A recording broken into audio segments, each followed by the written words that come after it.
Good evening, ladies and gentlemen, distinguished guests, and esteemed participants. It is my pleasure to welcome each and every one of you to CyberShield 3.0, presented by the IEEE Computer Society of SLIIT in collaboration with the SLIIT ISACA student group.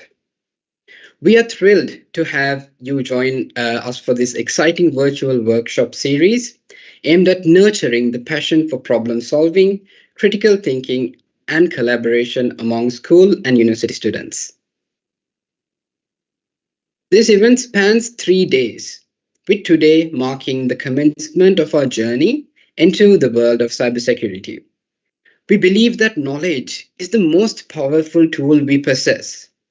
And here at CyberShield 3.0, we are dedicated to providing you with a platform to sharpen your skills and enhance your understanding of cybersecurity concepts. Today, in session 1, we will delve into the fundamental aspects of cybersecurity. It is more of a foundation session that will lay the groundwork for the subsequent days, where we will explore the various dimensions of this ever-evolving field. I encourage each and every one of you to actively participate, ask questions, and engage with our esteemed speaker and fellow participants. Remember, this is not just a workshop. It's an opportunity to expand your knowledge and connect with like-minded individuals and embark on a journey towards becoming cybersecurity enthusiasts. So, without further ado, it is my privilege to introduce our esteemed guest speaker for session 1 of CyberShield 3.0. He is a senior lecturer and cybersecurity researcher at the Sri Lanka Institute of Information Technology, and he is an individual who brings a wealth of experience. As a board member of ISACA Sri Lanka and a key contributor to cybersecurity curricula, he has made significant strides in the field. His expertise includes cloud security, risk management, social engineering, and privacy in data. Without further delay, let's welcome Mr. 𝚙𝚋𝚎𝚌𝚞𝚌, who will guide us through the intricacies of cybersecurity. Mr. 𝚙𝚋𝚎, the stage is yours. Thank you. Thank you very much. So hopefully you guys can hear me. If one of you can confirm if I'm audible, that would be great.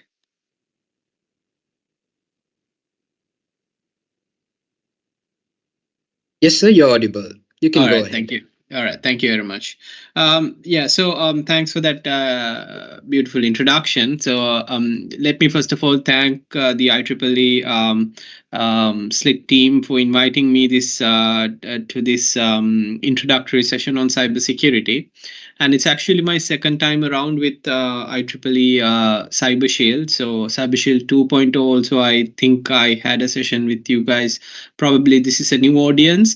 So what I have done is I'm going to go through the same concepts, but this time I'm going to probably look at them in a different perspective because times have changed. 1 year is a very long time for cybersecurity. So with that in mind, there are a lot of things that have changed, as well as, there are a lot of other things in the field that have changed. Notably speaking, as all of you are quite aware, artificial intelligence has made a massive stride towards almost becoming sentient. So that is like very serious. So large language models such as ChatGPT has become very prevalent in our society now. So what does that mean for cybersecurity? And those things that I want to brush up on, as well as giving you the fundamental concepts like I did last time around. So once again, thank you for inviting me. So let me now start sharing my screen.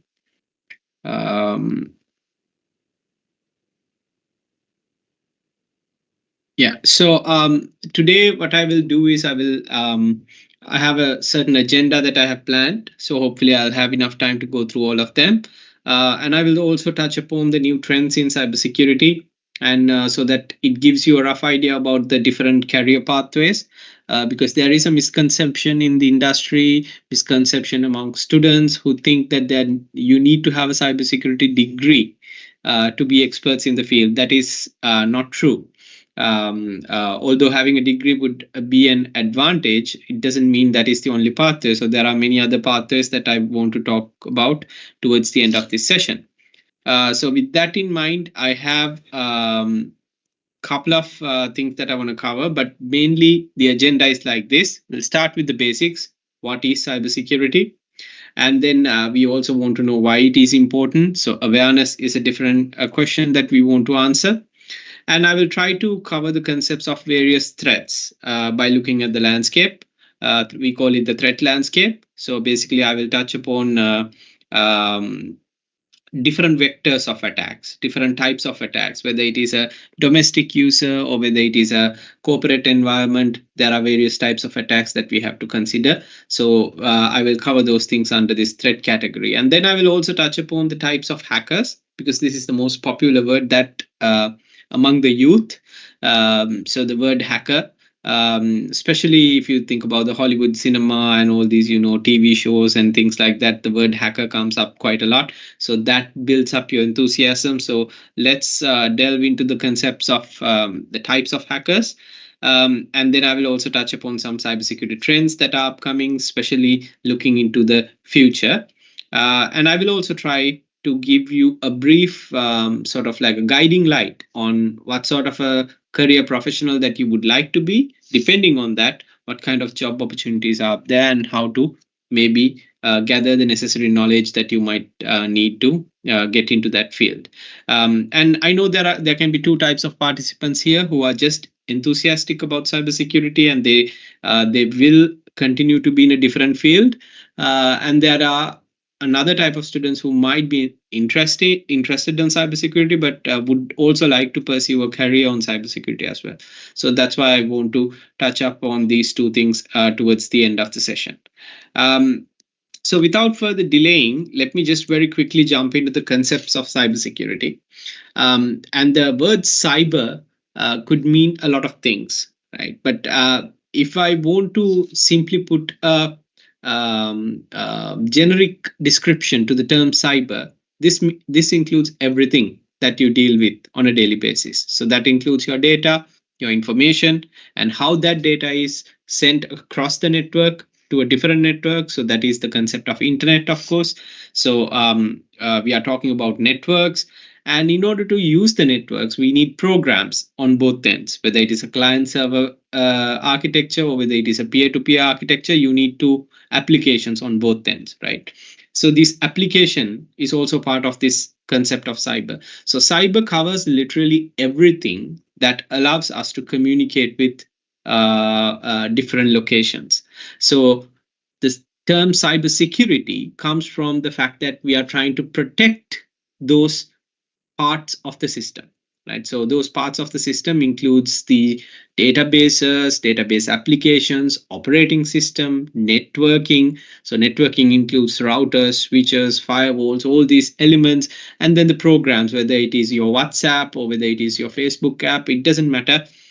Starting from all those things until the application to the hardware, protecting them is basically what we mean by cybersecurity.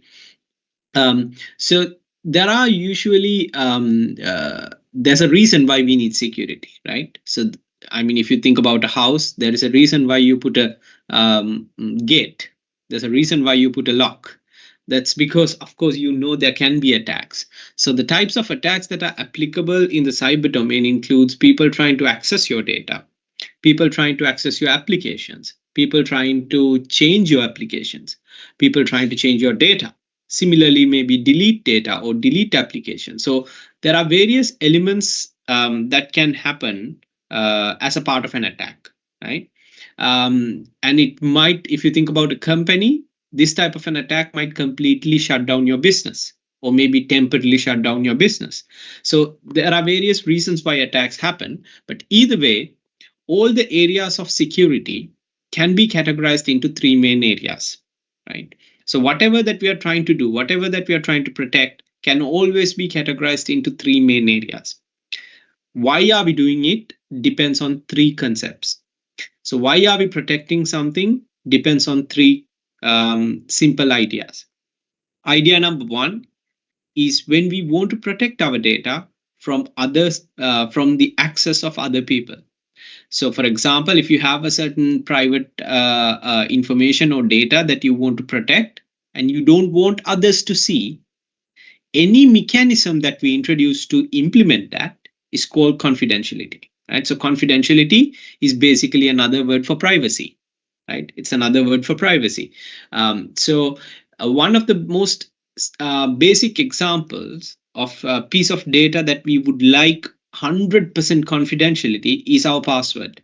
Right? So when you think about your password for any of a login, any type of a login, along with a username, the password is the most confidential piece of data that you can think of. Right? So the only person who should be able to access the password, remember the word access that I told you before, the only person who should be able to access the password is you. Right? So similarly, if you think about corporate environment, if you think about a company, you might have an Excel file or you might have a database file that should only be accessed by company employees. Right? We can go even one level further. That database might only be accessible by one department in a company. Right? So various methods can be introduced to implement confidentiality, but confidentiality is all about protecting the private data. Right? Private data. So if it is an individual, we are talking about personal data. If it is a corporation, we are talking about company data. Right? So either way, some data can be public. That's okay, right? Such as, you put something on your Facebook cover photo, most likely it is public data, right? So, I mean, anyone can search your name and maybe see that. But if you think about your messenger thread, right? Same application, a different set of data that requires confidentiality. And so that's item number one that I wanted to very quickly introduce you to. And item number two is called integrity, which is basically making sure that this doesn't happen, which is changing. Right? So the changing of certain type of data or changing of an application, changing of a network configuration can only be done by authorized people. In other words, it can only be done by, or it should only be done by people with permission. Right? So there can be many examples for this. Who can edit your, let's say, mobile number in one of your profiles? Right? It should only be you. That's an example for an individual. Right? And if you think about university environment, who should be able to edit or change or update the marks of a student? That should be the lecturer, right? Not the student, right? So the ability to make sure that this change or modification, we call it modification or changing, that should only be given to people with correct permission, right? So any measure that we introduce to protect the that capability is called integrity, right? So integrity, in other words, only people with permission can edit or configure or modify data or applications or even network configurations, right? So that's integrity. So in terms of cybersecurity, as I already told you, we cover data, network, applications, operating system. So all these things are applicable to all those areas, remember, right? Someone might not want to edit your personal data, but they might want to edit your operating system's configuration files. So that's still integrity, right? And that's still integrity. Right. So those are the two elements that I covered first. And the last one, but not least, one of the most important ones in modern day is you should have systems available to you whenever you need it. Right. If you are an authorized user of a system, if you are an authorized authenticated user who has legitimately logged into a system, that system should work for you. Right. This is very important because I will give you an example from an industry, right? Think about the healthcare industry, right? Maybe there is a hospital where they use a real-time data transferring between labs and the doctors, right? So then suddenly the doctors want to access the, let's say, patient's blood reports, right? Now, if this system goes down during a critical operation, right, that is unacceptable. A doctor has logged in using his username and password, and he has entered the patient ID, but the application is not working because of maybe an attack or maybe some sort of another problem, but system is not working, it's down, right? So that's not acceptable. So the third element of information security is the systems or applications or data should be available to a user when they need it, right? When I say user, remember that user should be a legitimate user, right? Not a criminal, not a hacker, not a bad guy, right? I'm talking about legitimate users, right? So the art of introducing all these three elements into our cyber domain, in other words, art of introducing confidentiality, integrity, and availability into our data, to our applications, to our networks, to our programs, to our wires, wireless communication, all these things is what we call by cybersecurity. That's the idea, right? So some people will also generalize this as IT security, right? IT security. So that's perfectly fine, right? Because information technology, on the other hand, is basically the branches are systems, networks, programs. That's why people study software engineering. They're focusing on programs. That's why people study network engineering. They're studying on networking. That's why people study to become computer systems engineers, right? So like that, there are areas, but altogether, it is the entire IT domain. So therefore, we would like to provide security for the entire IT domain. So I took a little bit time to explain that because although those are the basic concepts, everything that we do in information technology with respect to cybersecurity, every technology we introduce has something to do with one or more of these concepts. That's why I wanted to first introduce these basic concepts to you, right? And why are you here today, right?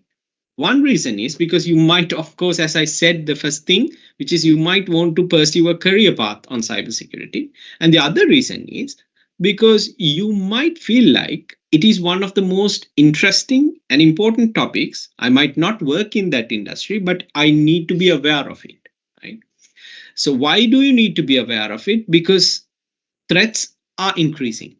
Problems, attacks, and things that can go wrong in the cyber domain, it's on the rise, right? So you have to be aware of that, right? It's very important to raise the awareness.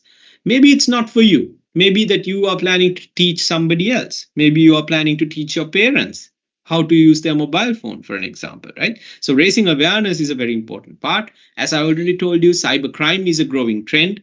So many criminal activities are happening. I just saw a news article from today's newspaper where they have busted a online money lending gang from 𝙸𝚗𝚝𝚎, Colombo. So that is part of cybercrime, right? So because they are using smartphones and digital domain. And cybercrime is absolutely massively underreported. What do we mean by underreported? Well, you know, if a company has data and they can see something bad has happened in their company, it's not 100% of the time that this incident gets reported for many reasons, right? One reason, you don't want your clients to know that there has been an attack, because then the clients will panic. They might withdraw. Let's say if it's a bank, the client might withdraw the money and transfer it to another bank and will never have any dealings with the other bank, right? So there are many reasons why it is underreported. That's one reason. Another reason is you simply don't know, right? Because in the cyber domain, attacks can happen, but the victim doesn't even know, right? Because this is unlike your house being robbed by a robber, right? If your house has been robbed by a robber, your jewelry might go missing, your money might go missing, your car might go missing. So you will notice something missing, right? But in the cyber domain, sometimes the attacks are so sophisticated that you don't even see anything going wrong in your systems. You don't even see any data missing. You don't even see any application behaving abnormally. But suddenly, something has gone wrong, but you don't know. So that's another reason why it is underreported, because they don't know it has been attacked, right? That's why one of the biggest challenges in cyber domain is detection of attacks, right? We can talk about days and days about detection, which is a completely different topic, but it's a very important part of cybersecurity, right? And we can keep going on and on why you need to be aware of cyber security, but I'm pretty sure almost all of you who are here today are here because you know the importance of it, right? So I don't need to spend too much time on this slide because you're here because you know it's important, right? But it is your job to maybe raise the awareness of others, right? To raise the awareness of others, right? So I'm going to start this entire discussion by looking at various threat vectors, right? Mainly my focus would be domestic user, so that means our day-to-day internet user, but it doesn't mean that some of these threats are not applicable to companies or organizations, whether they are government or private, it doesn't matter. Some threats are applicable to all domains, right? One of the biggest problems that we are facing includes people using the internet, the bad guys using the internet to victimize children, right? So that's on the increase. I'm pretty sure you must have seen various news articles recently about these kind of activities, right? So it happens. We call them cyber predators, these bad guys, right? Malware is another term for a malicious software, right? So it's if you want to know where the origin of the word malware comes from, mal stands for malicious, so that means bad. The word ware comes from obviously software, so bad software or malicious software is malware. So what happens is it's just like any other application, but the only difference is, of course, the intention. Why that application exists is basically not good, right? So it is there to do some damage, some sort of a damage. That damage can be about deleting data. Damage can be about editing data.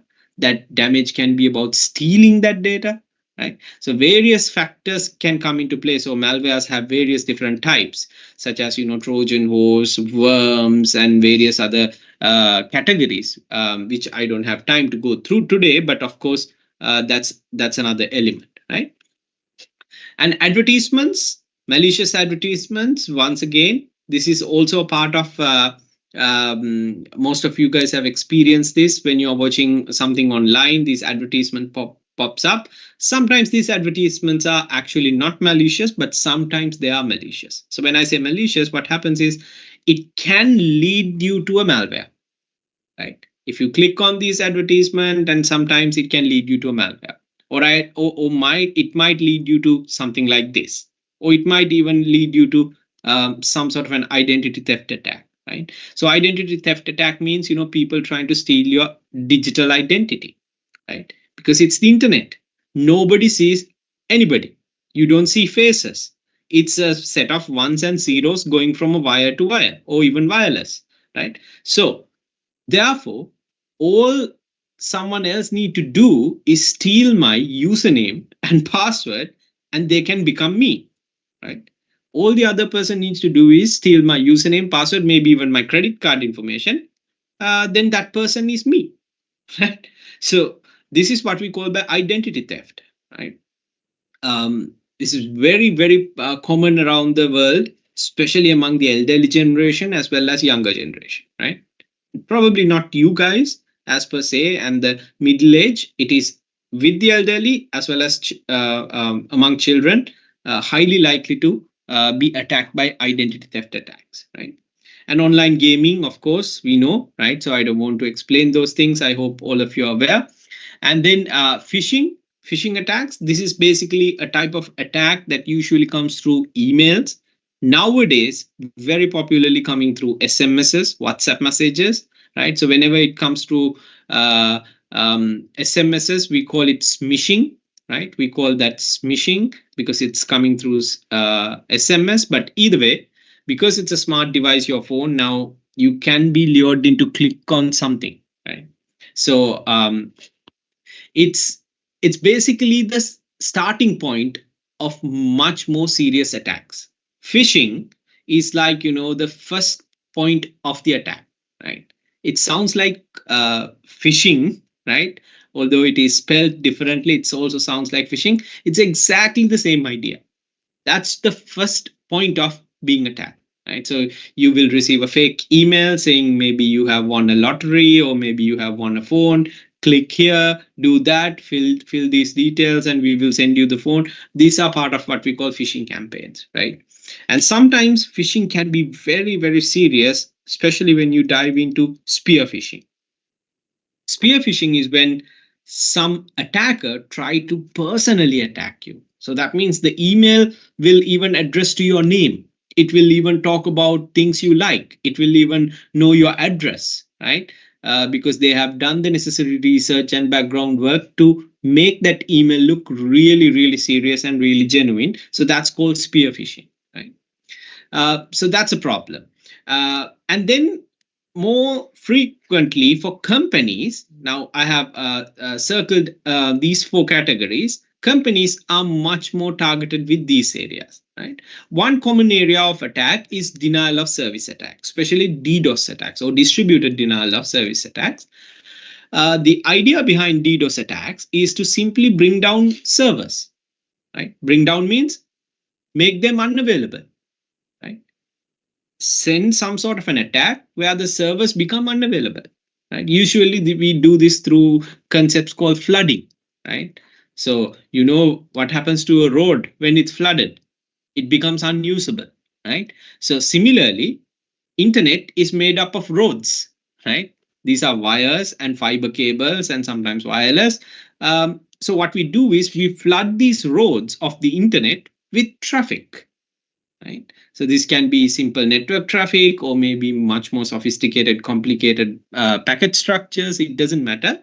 We flood the devices, flood the routers, flood the switches, flood the servers with so much traffic or packets, the service becomes unusable, right? So that's called a denial of service attack. And distributed denial of service attack is when that attack comes from hundreds and thousands of different attack points, right? Hundreds and thousands of different attack points can simultaneously attack a single victim, right? So these are called distributed denial of service attack. Very, very, very serious. Mainly the victims are large corporations, large companies, right? For various reasons. It can be financial reasons or it can be political reasons, social reasons that these kind of attacks can happen. However, when it happens, some companies suffer billions and billions of dollars worth of loss, right? Think about it. A website like Amazon or eBay going down for 10 minutes, that equals to millions and millions of dollars damage, right? That's one area that companies are very, very aware of. And another area is data breaches, where they don't know some sort of a malware or some sort of a trick has happened within the organization, and a whole terabytes or gigabytes of private company data has been transferred to another location. It doesn't have to happen through the internet. Do not misunderstand this. This can simply be a USB drive, right? This can be simply be an internal employee plugging in a USB drive, copying some data, giving it to somebody. That's also a data breach, right? Similarly, it can be a very complicated, complex network application coming into your network, sitting there, collecting all that data, and create a connection with a remote attacker server and send it there. That's also possible, right? So very depending on the complexity of the attack, data breaches can happen. And one of the most recent or advanced type of an attack is ransomware, right? Ransomware, this is actually not only for companies and corporations. This happens to individuals as well. And so it's basically a type of malware. Once again, it comes into your device, whether it's a laptop or a mobile phone. It completely shuts down your device, not by attacking the operating system or anything. It completely shuts down by encrypting all the data, encrypting some applications even sometimes. Encrypting means it becomes unusable, unreadable, right? So if it's a text file, it becomes unreadable. If it's a JPEG image, you can't even open it because it's corrupted, right? Because it's encrypted. So you know the opposite word for encryption, it's decryption. So if you lock something, you should be able to unlock it as well, right? The only trick with ransomware is if you want to get all your data unlocked, you have to pay a ransom. You have to pay money to the attacker, right? So this is a big problem in the entire cyber domain, right? Ransomware is probably the most popular attack vector amongst cyber attackers these days. It has been the case for the last 2-3 years as well, right? And it has not been in the picture, let's say 10 years ago. There was no such thing called ransomware, right? So that's why I think our presenter who started today's session very nicely said it's a constantly evolving area. It's a constantly changing domain, cybersecurity, right? So one day you're learning something and next day what you have learned has changed and also it has improved, right? So things like that. And since most of you are coming from IT background, I'm pretty sure all of you are familiar with IoT devices, right? So I believe I have an IoT device somewhere around here. Yeah, let me see if I can get it. So now this particular smartwatch is of course an IoT device that I'm holding in my hand. And maybe, I don't know, you might have a smart TV at your home. You might have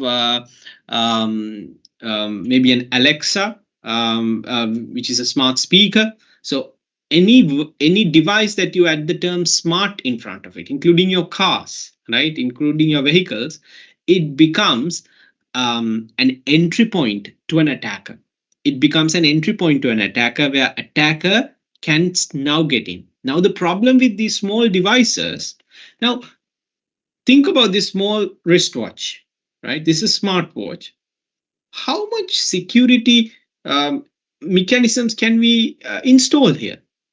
How much security mechanisms can we configure here, right? Because it's a very small device, very small amount of processing power, very small amount of network capability, a very basic operating system. So it's not easy to protect it as we protect your laptop, for an example, as we protect a server in an organization. So therefore, attackers love to enter the entire networks and systems through very simple devices like this, right? There are cases that I can talk about for days and days where companies have been compromised, data breaches have happened, ransomwares have gotten in through an IoT device, right? This is the problem, right? The more connected we become, the more we open ourselves to the attackers, right? And I told you about data breaches. So as a result of data breaches, data theft can happen, and then it can result in so much damage, right? So your most important company data is stolen. Your most important personal data is stolen, right? As I told you, malware now has no boundaries. Earlier days, malware was only specific for laptops and computers and servers. Now we have specialized mobile malware, right?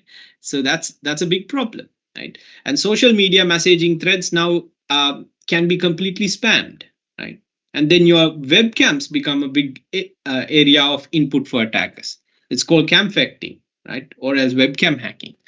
And social engineering, where people get to be, they start to become your friends through mainly social media, and they are actually not your friends, right? They try to get you to reveal personal information, and they try to get you to reveal certain important data, and then suddenly they use that to go for a more serious attack. So that's called social engineering, right? Right. Who do these things? Well, basically, the most common word that you guys are familiar with is hacker, right? It's important to understand the term hackers is not always a bad word, right? So the bad word that we should associate with the word hackers are, specifically speaking, black hat hackers, right? It has a variety of meanings. It can be a very clever programmer who can develop new programs and, you know, come up with new codes to do certain things, right? To do certain things, but not necessarily this thing that this person develops is a bad thing. Sometimes it can be a good thing. Sometimes it can be a thing to protect our system from another hacker getting in, right? So that's why I say the term hacker is not always bad. Remember, right? Although the word has a connotation or what we call a language idea that it sounds bad, right? But of course, you'll need sophisticated programming skills, scripting skills, Python, all these capabilities are needed. So let us categorize them first, then we'll talk about them. So we can mainly categorize them into 3 areas, right? Although we can go into way more other areas, but mainly the bad guy that you guys are thinking, the bad guy who always does something to damage a system or hurt an individual, to damage a person's reputation or company's reputation, that is a black hat hacker, right? That's a black hat hacker, right? They don't care what happens to the other people. They don't care about what happens to companies, right? They look at problems or mistakes or what we call security weaknesses in an organization or an individual's device. They gain access, they do something, right? So they do damage. Can be for money, it can be for personal satisfaction, just for fun, right? Or it can be even for political reasons, social reasons, right? So that's black hat hackers. On the other hand, what if the same, what if there is a guy with the same set of skills, same set of capabilities? He can also do these things. He can also create applications like this, but he's actually doing it for the good purpose. So what is a good purpose? Well, a good purpose can be you go into a company and you tell them, I know how to do these things. So let me test your company and let me test the applications and systems and network environment of your company and see whether they are good. Right? If I can hack into it, I will actually tell you how I hacked in, so you can protect yourself better. Right? So they already have permission to do it. Right? So what they do is they follow a certain amount of rules, and we call it ethics. Right? We call them ethical hacker. So if you have heard of the word ethical hacking or ethical hacker, that is a white hat hacker, right? So gray hat hacker, just like everything in life, it's not always black and white. Sometimes you can have someone who might find a security problem of a system, who might find a security problem of an entire company network, but they might not. They might have good intentions in their heart. They might be not bad people, but they will not immediately fix it. They might do something about it first. They might get some advantage of it, and then later they might release it. Right. So that's why, I mean, it can happen, right? So if you have the skill, you can decide what to do with it. But gray hat hackers are neither white hat, they're not black hat either, right? So black hat hackers are basically criminals, right? They're criminals. Right. Anyway, I hope I don't have to go through these definitions. I already explained white hat hackers, gray hat hackers. Just to give you an example of a gray hat hacker, there might be a person who will hack into a company or an organization, and they realize they hacked in, and then they will contact the company and say, look, I found a security problem and I hacked into your system. Right. That's a gray hat hacker. Why? Because he didn't have the permission to do it, but he was ethical enough to inform the company, right? So that can happen. So that's a gray hat hacker, and of course you know what a black hat hacker is, right? There are modern hacking titles that we give, including terms like script kiddies. Script kiddies is basically it's not a kid, okay? Although the word kid is there, it's basically the idea is, there are much more clever and sophisticated hackers out there. They have already created very, very bad programs and serious problems, applications.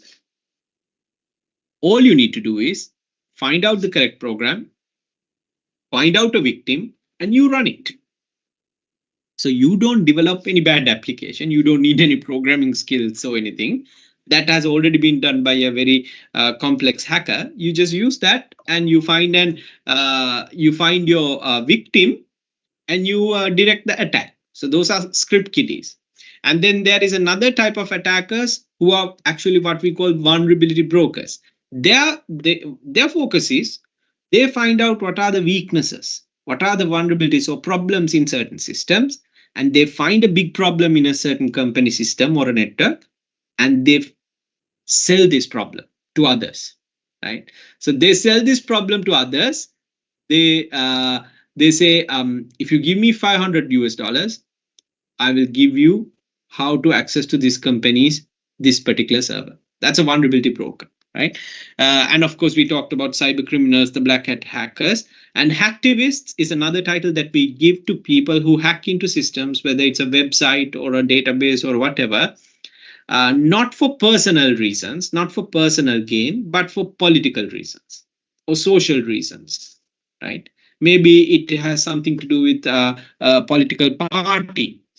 Maybe it has something to do with religious beliefs or something, whatever they want to hack into, and they leave that message. So that's what we call by hacktivists, right? So basically hacking plus activist, hacktivist, right? So I hope that is clear. And then probably the most serious type of attackers are state-sponsored attackers, right? State-sponsored hackers. These guys are very, very skillful, complex, sophisticated attackers. Not only that, they have so much computational power with them. Why? Because they are sponsored by governments, right? Whether we like it or not, this is the reality, right? This happens, right? Large multinational government corporations are sponsored by the government to hire hackers so that they can do damage to their adversaries, other states, right? Maybe in tomorrow's panel discussion, we will talk about some of the world infamous incidents that has happened where countries have attacked each other, right? One could be considered as the Russian presidential election a few years ago, where their their election commission's website and the server systems were hacked or attacked, and it is considered to be a state attack. And then one of the other serious attacks is the Stuxnet attack that happened quite a few years ago. If I'm not mistaken, that was nuclear power plants of Iran. The operating system was hacked into, and the power plants, the rotation speed of power plants were uncontrollably increased by the hackers. That's also a state-sponsored hacking incident. So there are very serious things that that is related to this category. But luckily, usually domestic users are not a target of state-sponsored hackers, right? So domestic users, it's mainly companies and other governments, right? So other governments, right? Then coming back to my agenda, I promised you that I will touch upon top 10 cybersecurity trends that are going on right now.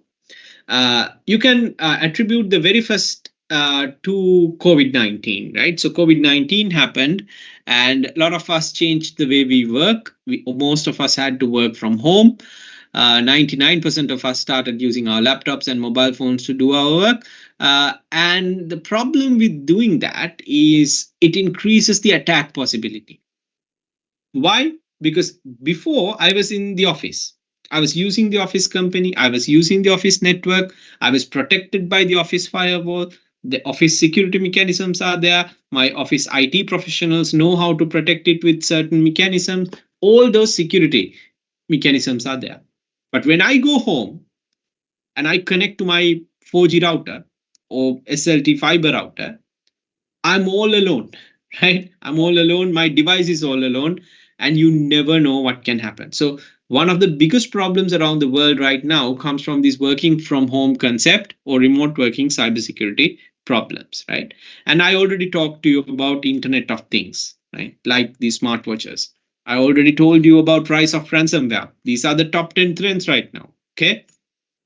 And another area of IT that is constantly increasing is the cloud services, right? Now, previously, all my data, when I have some extra data to store, I would purchase an external hard drive or maybe a thumb drive or a pen drive, and I would put there. Now, I just simply copy and drag and drop it to Google Cloud, right? Or Microsoft OneDrive.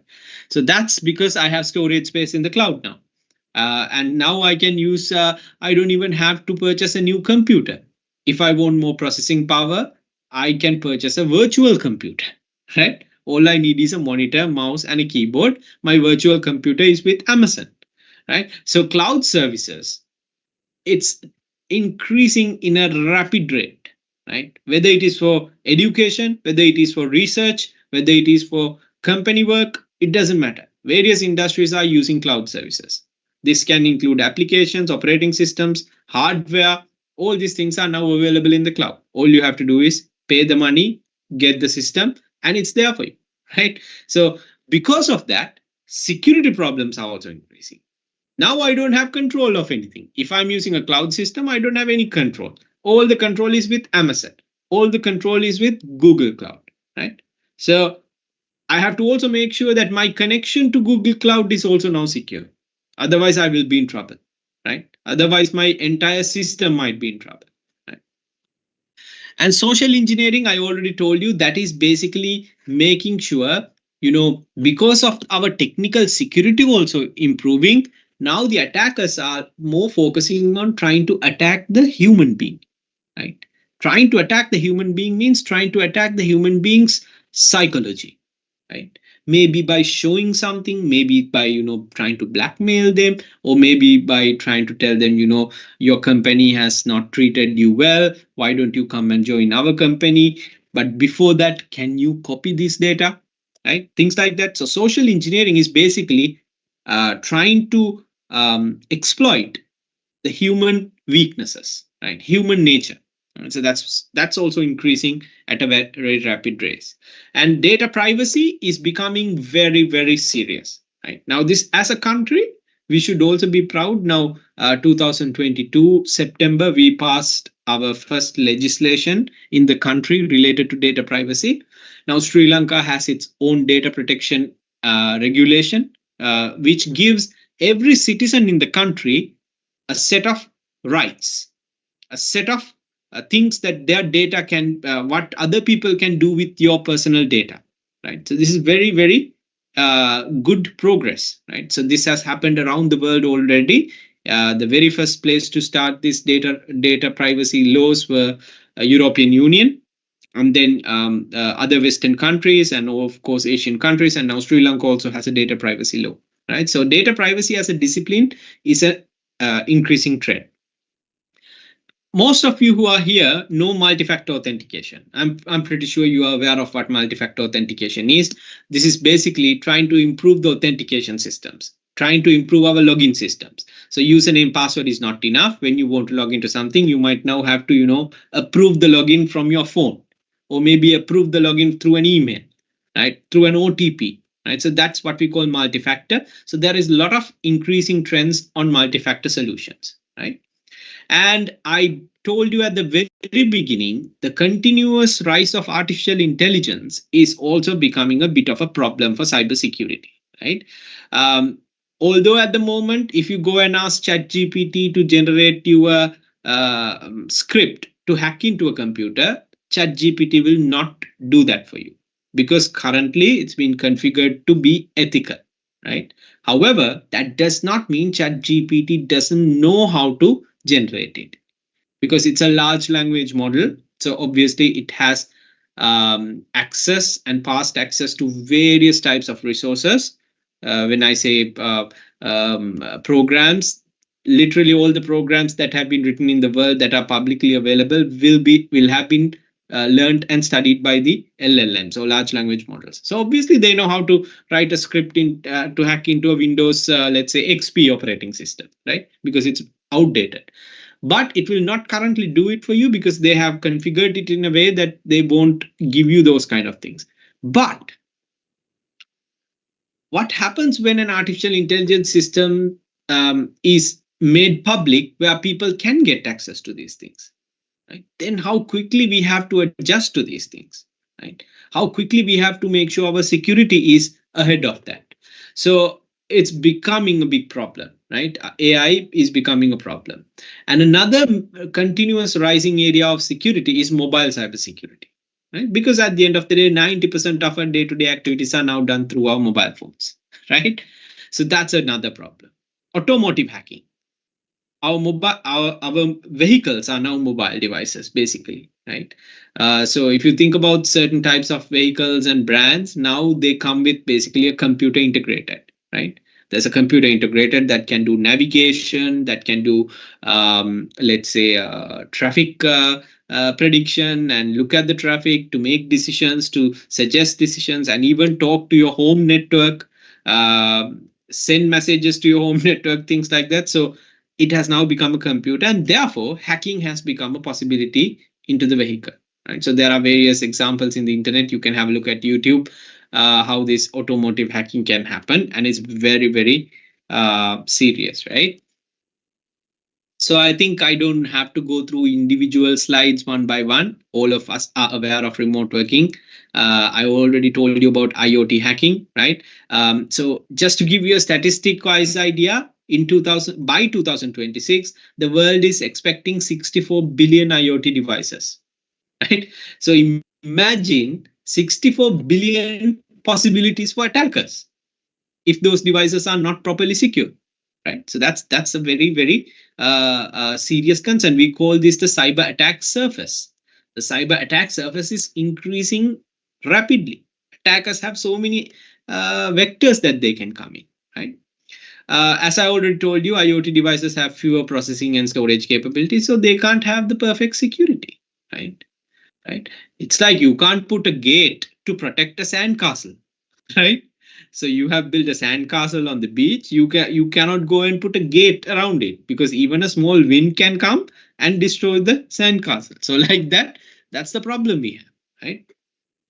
So I think we already discussed about these elements. Ransomware already discussed, so I don't want to go through it, but just keep an eye out for ransomware. In my opinion, this is an opinion only. Ransomware is going to be the biggest problem for the next 5 years, right? Maybe something else will come into play, but ransomware is going to be the biggest problem. This is mainly due to the fact that cryptocurrencies are being used to pay ransoms, and cryptocurrencies have a very high market value at the moment, but things can very quickly change depending on the economic ecosystem around the world. If, for example, if a Bitcoin becomes 0 rupees or $0, then this ransomware concept might actually go down. But there are other types of cases, right? So there are cyber kidnapping or ransomware that happens that can even be more serious than money, right? So I mean, you can do some research about these things. So that's why I say next 5 to 10 years could be very interesting when you think about ransomware and how it can affect our day-to-day life, right? I think we already talked about cloud services and cloud security threats, but just to give you a brief idea, this slide is there, how the companies are increasingly moving towards cloud environment because they don't want to maintain their own data center, right? What new company, let's say if it's a hospital, why do they need a server room? Why do they need a data center? If all these things, services, applications can be given to Google Cloud, right? If all the services, applications, and everything can be given to Amazon, right? So why do they need this? They don't need staff, IT staff, right? So all that is there now. All you need is a set of devices or computers with monitors, keyboards, mouse, and all the processing and everything happens in the cloud. So this is something we cannot avoid. Cloud will increase. Cloud services, cloud applications will increase.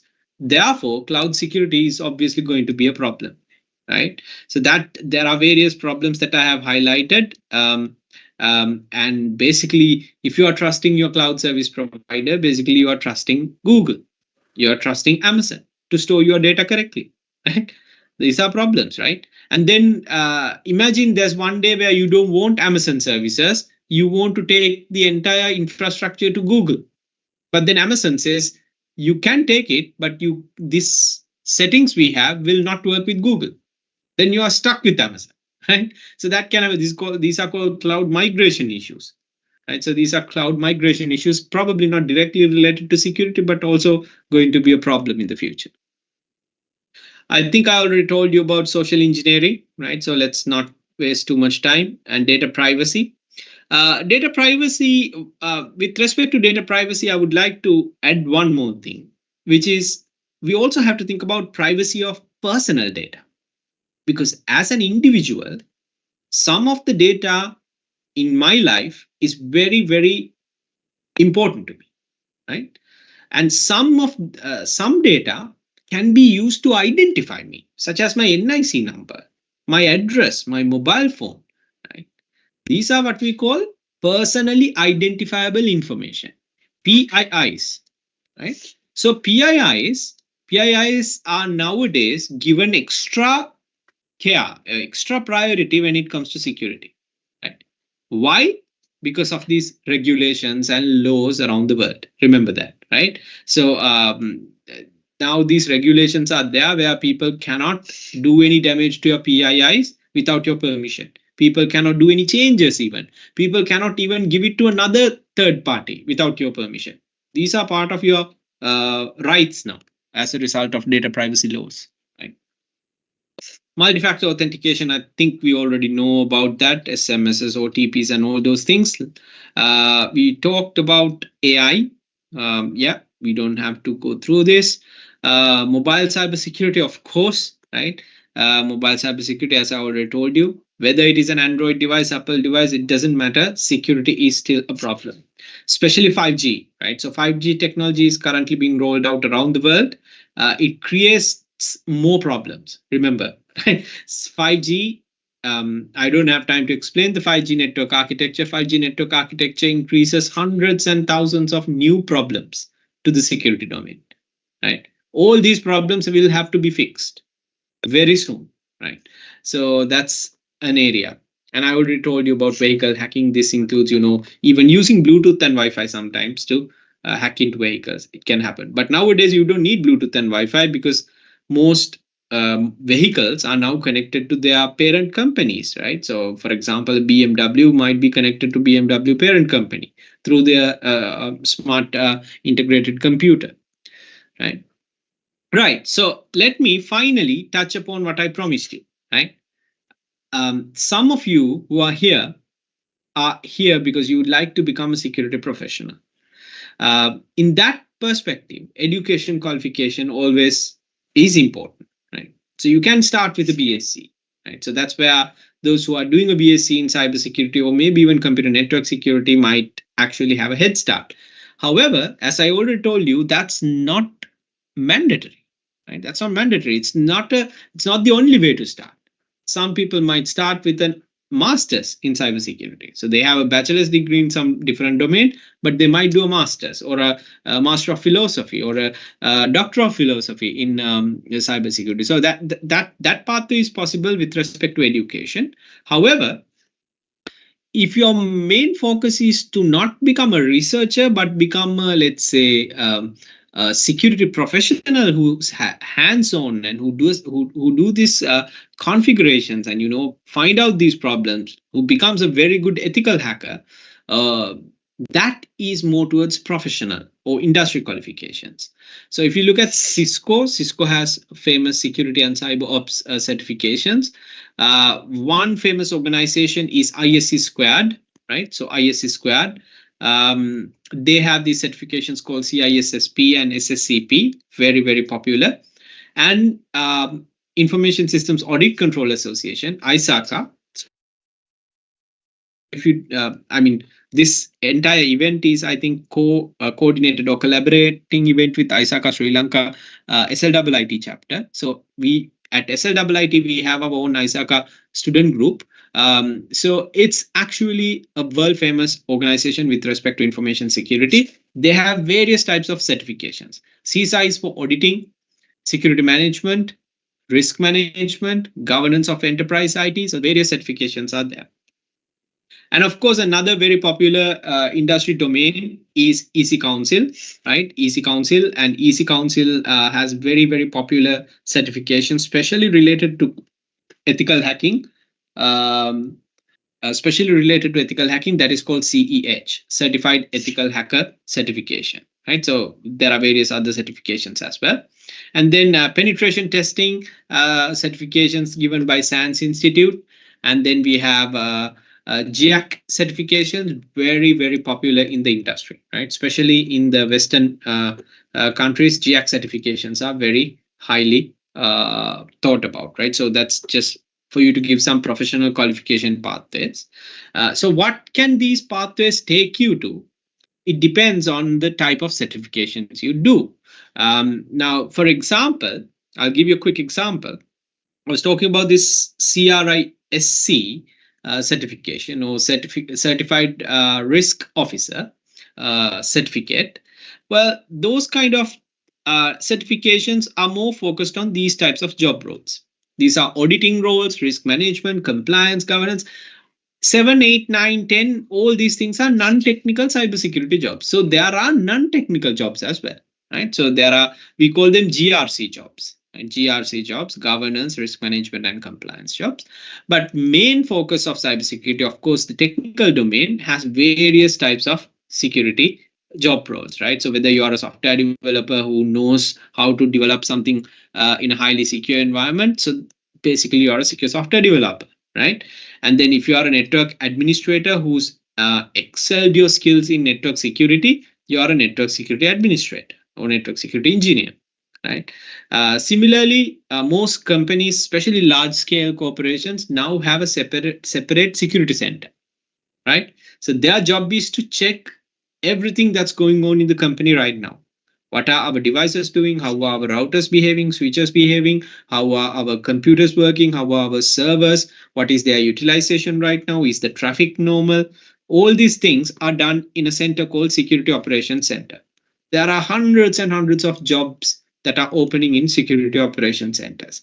In fact, most of our cybersecurity undergraduates, they start their internships at this security operations center level, right? Sometimes they start the internship at GRC level as well. Digital forensics is a very interesting area. This is mainly like, a forensic investigation after a criminal incident or after a cyber attack. Then can we take some data? Can we look at this? Can we look at some past data and identify who the attacker is? Can we get some patterns about the attacker? Can we look at IP addresses, tracing back IP addresses, tracing back MAC addresses, tracing back operating systems that were used to attack? So this is what we call by digital forensics. This is obviously linked with the law and crime of a given country, right? So obviously you might have, police related jobs. Of course, Sri Lanka is not up to that level at the moment, but there are various opportunities coming up. There are various software tools that you can be familiarizing yourself with. One such example is Autopsy. Autopsy is a very popular tool that is used for digital forensics. And vulnerability and penetration testing is basically the job role of an ethical hacker, right? White hat hacker, right? So any white hat hacker is basically job role number 6. Right, and then we can talk about various other things. But if you do have a question about one of these areas, you can quite easily ask me. Different names for sometimes the same job, right? But IoT security is a new area, as I mentioned, right? It's a new area, so obviously hardware aspects might have to consider. You might have to be a very good electronics and embedded engineer to know how to fix certain problems with IoT devices. So I mean, I can go on and on and on about job opportunities in this domain, but it depends. It depends on the pathway that you take from here, right? It depends on the pathway that you take from here. I hope that is clear. So here are some useful resources for you. Maybe you can take a screenshot or a photo. How do you find your passion? If you are getting into cybersecurity, where do you find your passion? Right? Sometimes you might learn 3 or 4 topics in certain domains and suddenly realize I like this. Right? So this is a very interesting area. Right? Maybe, as I said, digital forensics might be quite interesting for you. So then you suddenly find certain domains. Maybe ethical hacking might be an interesting area for you. Right? There are various free resources. Right? Various free resources, university short courses, very popular universities, very, very reputed universities offering free talks, right?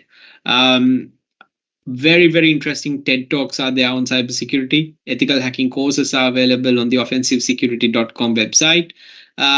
Quite useful resources. So this is just a page with links, but let me just give you an overall idea. How do you become an expert, or how do you try to become an expert? Starting point in cybersecurity is always to take advantage of free content. The best example is you guys are here, right? So this is free content for most of you guys. Attend free and low cost events, right? That could be a starting point for you, right? Taking advantage of free content, as I already mentioned here. hundreds and thousands of courses, right? Make sure you look at or follow a course that is relatively reputed and good standard, right? And build your skills accordingly. And when you look at a course, you might say, okay, I might need to learn Python a little bit more. I might need to know how to do socket programming a little bit more. So suddenly you know what skill you need to improve, and then you can dive into those free courses, right? Another thing that you have to always do is always surround yourself with experts, right? Always surround yourself with experts, because they are up to date on the field. So whenever you talk to them, whenever you engage with that type of a community, you will really know what are the new trends. Where should you brush up your skills on? Where should you improve your skills on? Very, very quickly you will understand. So these kind of meetups, workshops, if you have physical workshops, feel free to talk to other people, especially industry people, right? More than research people, industry people, because they know the type of job opportunities that are coming up, right? Always share your contact details with them, and use LinkedIn would be a good place to start, right? So these are my recommendations for five top steps to immerse yourself into the field of cybersecurity, right? So as I promised, let me see if I covered everything. We covered what is cybersecurity. We covered why is cybersecurity important, threats, types of hackers, top 10 trends, becoming a professional, along with job opportunities. So let me see. I think that brings me to the end of what I wanted to discuss. So let me now stop sharing and maybe open the floor for some questions, if you have any. So we have already few raised hands. There's quite a lot of audience. I didn't realize there are 390. Yeah, I would like to open the floor for questions, and I don't know the platform that you are going to use for that. Is it a Q&A section? Well, let's see. Is the Q&A populated at the moment? I don't see any questions. You can use the Q&A section. So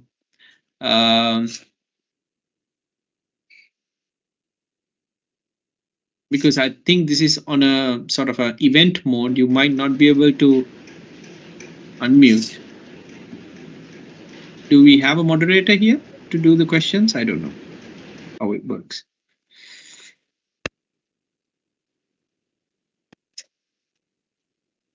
Yeah, so what you can do is there is a Q&A section. Okay, so what are some good free resources to learn cybersecurity at home? So yeah, so I think I shared you some of those. Coursera has quite a lot of resources, right? Coursera has quite a lot of resources, and offensivesecurity.com. They have quite a large array of offensive security, as in like these vulnerability assessment, penetration testing related skills, how to get yourself familiarized with Kali Linux environment, pen testing tools, Metasploits, and all those scripts that you might need. All those things are available through that. And then Khan Academy has some resources. Udemy has some courses, if you want to go for paid courses as well. And some very reputed universities like Stanford has certain courses on YouTube for free, right? So these courses are absolutely free for you to go through. Sometimes it might be, if you feel like if you go for a Stanford course and if you feel like it is way too much advanced, you can start off with a different starting point like Coursera and then come back again to the Stanford course. Those kind of options are available, right? Right. So that's one question done. Let's go to another one. Rehan is asking, how can you become an ethical hacker? What are the steps for those? Yeah, so basically the term ethical hacker is not basically, it doesn't come to you just because you complete a set of let's say skills, right? So the term ethical hacker can only be applied to a person who's constantly evolving, constantly learning these new things. So starting point would be for you to be very, very quickly familiar with Kali Linux environment and all the tools available with the Kali Linux environment, Metasploits, and then various other tools and technologies that you should familiarize yourself with. And then if you officially want to get a title, you can do a certification like the EC Council CEH certification. CEH certification stands for Certified Ethical Hacker, right? So there you might also need to learn some basics of cybersecurity, such as, you might need to learn some cryptography concepts, you might need to learn some data security concepts. So those are other areas, but along with some technical things, then you can complete a certification and you become a certified ethical hacker, right? So I'm not promoting any brands here, but there are different pathways, okay? If you were to move to the cloud, what kind of security concern you would come up with? Yeah, that's a very good point. So who asked that question? So Mihin, yeah. So Mihin is asking, with cloud solutions, what types of security concerns that are coming up? Well, it depends on your cloud service provider. Now, for example, without any worry, we go for Google Cloud or Amazon services because we sort of trust them. They have a reputable brand, they have reputable service profile. So we think, okay, everything will be fine. I will put my data there. I will put my virtual machines there, right? However, there are cases where, although they are reputed, sometimes, don't forget, although it is cloud computing, right, it's somebody else's data center, right? It's not in the sky. Just because we call it cloud, it's not in the sky. It's somebody else's data center. It's somebody else's hardware. It's somebody else's storage. It's somebody else's application. So basically, you're trusting those applications. You're trusting those operating systems. You're trusting those hardware. You're trusting those network connections. So if you trust them, then that's okay, right? But now you can, I think now probably I have answered your question in that sense. So now you understand, okay, how do I know if they use good encryption to store my data, right? So that's the thing. So if you don't, especially if you are teaming up with a third party cloud service provider, this could be a big problem you have never heard of before. And then they say, we will provide you this service, that service, this much of processing capacity, this much of RAM, this much of storage. And you say, okay, for such a small price, okay, we will purchase. And then you realize the security is terrible, right? So that's the problem. So that kind of a problem can come up. Mihin, I hope I answered your question. And then there are various others that we don't even have time to talk about, such as token level authentication problems, broken authentication, session management issues, and various other elements that I would like to talk about, but I don't think we have time. So I'm specializing in information technology. How can I do a job related to cybersecurity, and what are the steps to follow? Yeah, so Rusit, as I said, the BSc degree, whether you're doing in a IT specialization, doesn't matter. It's perfectly fine. If you want to do a job related to cybersecurity, of course, that good point would be for you to do a internship in cybersecurity. So how do you get an internship in cybersecurity? By learning things, self-learning, right? Of course, your degree will not cover, so you do self-learning. I shown you some free resources, and those kind of resources, those are not the only resources that you can follow. There are various other resources, and you cover the basics, you cover the basic technologies, and then in a job interview, if you know the correct answers, you'll get the internship job. If you have complete your internship, if you complete your degree, that's all you need to get into cybersecurity professional career, right? So if I miss something, how can we choose our career path? Can you give some idea? Well, basically, it depends, right? So when you say generic career path, are you talking about which career path in IT, or which career path in cybersecurity? So I can only answer to the second question, which path in cybersecurity. It will depend on your interest, right? Because you will see various avenues in cybersecurity, such as completely non-technical areas where you are completely filling reports, filing documentation, completing checks, going into companies, doing check boxes. That's also part of cybersecurity, because you have to go to certain companies and find out, okay, which device has these security settings, which devices don't have. That is also part of this. Is called compliance auditing, right? But if that is not your thing, if you are not more interested in those things, but you're more in technical, then that is your path. So it depends on your interest. When you start doing it, you will automatically find your path. I have missed some questions before. There's quite a lot of questions. Okay. Let's see. I will try to pick some of the interesting ones. Which programming languages are most commonly used? Well, that's very easy to answer. Python, right? So Python, you become an expert in Python. Of course, web scripting is very important, and things are, once again, depends, right? So if you don't care about hacking into a website or anything, you might not even have to worry about web scripting. But you might hack through a, let's say, you might exploit a system problem through a network connection, right? So that Python is actually the easiest answer, or the most straightforward that answer that I can come up with. Let me pick another question. There are a lot of questions, so I'm going to pick some questions. Let me see the time as well. Yeah, so we have, I can do one or two more questions. Let's see. The job, will the job depend on the skill or certificates in cybersecurity? That's a very good question. I would say it's 80% skill, 20% certifications, right? But remember, you can only do these certifications if you have skill, right? So one good example is CEH, right? So you need some skill, right? And if you want to do GIAC certifications, GIAC certifications, you need a certain set of skills. Absolutely, right? Quite a lot of skills are needed. Without that, of course, it won't be possible to complete those certifications. You can try, but it won't be easy, right?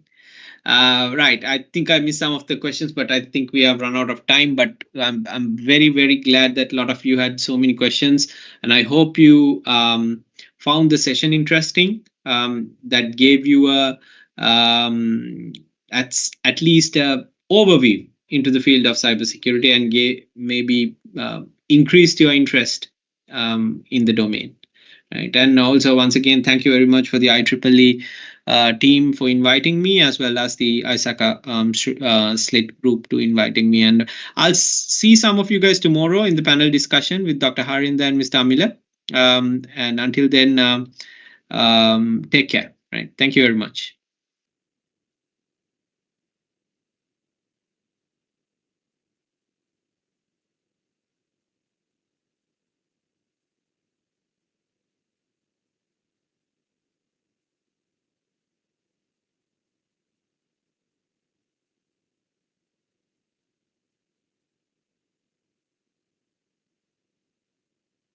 Right, yes, that marks the end of our Q&A session. I would like to thank you all for the engaging questions and a lively Q&A session. However, if you still have inquiries, thoughts, or any other questions, feel free to connect with Mr. Carvinger, because I'm sure he wouldn't mind enlightening a few more growing minds alike. Now, before we wrap up this session, it is our great pleasure to express our gratitude to Mr. Carvinger for sharing his expertise and insights with us. Sir, your valuable contributions have enriched our understanding of cybersecurity, and we are truly honored to have had you as our guest speaker. To show our gratitude, we would like to virtually present you a token of appreciation for your outstanding contribution to CyberShield 3.0. Your dedication to advancing cybersecurity education is commendable, and we hope to continue collaborating with you in the future. Thank you very much, guys. Thank you.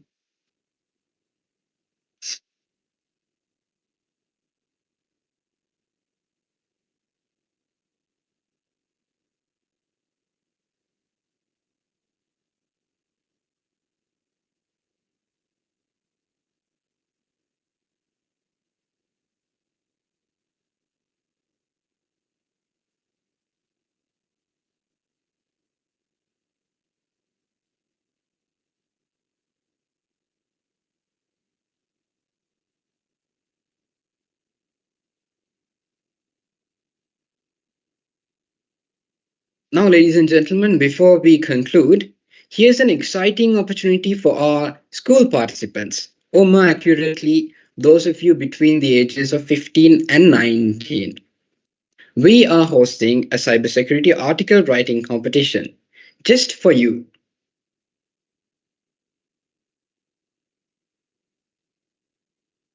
So, if you have any insights or ideas to share, this is your chance. Not only can you contribute to the cybersecurity conversation, but you can also stand a chance to win exciting prizes. In order to enter this competition, all you have to do is scan the QR code on your screen or visit the link provided in the chat.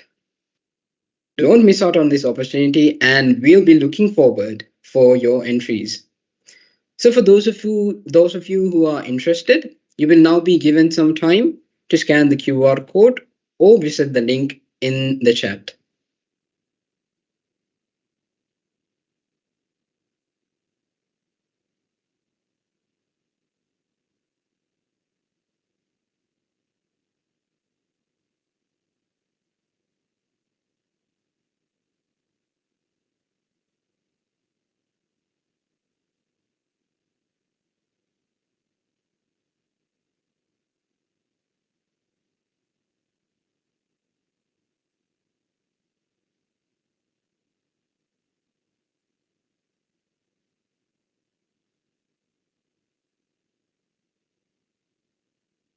As we bring this session to a close, we'd like to remind you that CyberShield 3.0 journey does not end here. Join us tomorrow on the 17th of January for an insightful panel discussion on cyber prevention and the future of cybersecurity, where we will be joined by Assistant Professor Dr. Harind Fernando, as well as senior lecturers Mr. 𝚙𝚋𝗶𝗴 and Mr. Amila Senaratna. Our distinguished panelists will explore strategies for cyber prevention and share their visions for the evolving landscape of cybersecurity. Once again, the registration link for tomorrow's session is available on the chat now. Make sure you don't miss it, and also make sure you share it amongst your friends as well.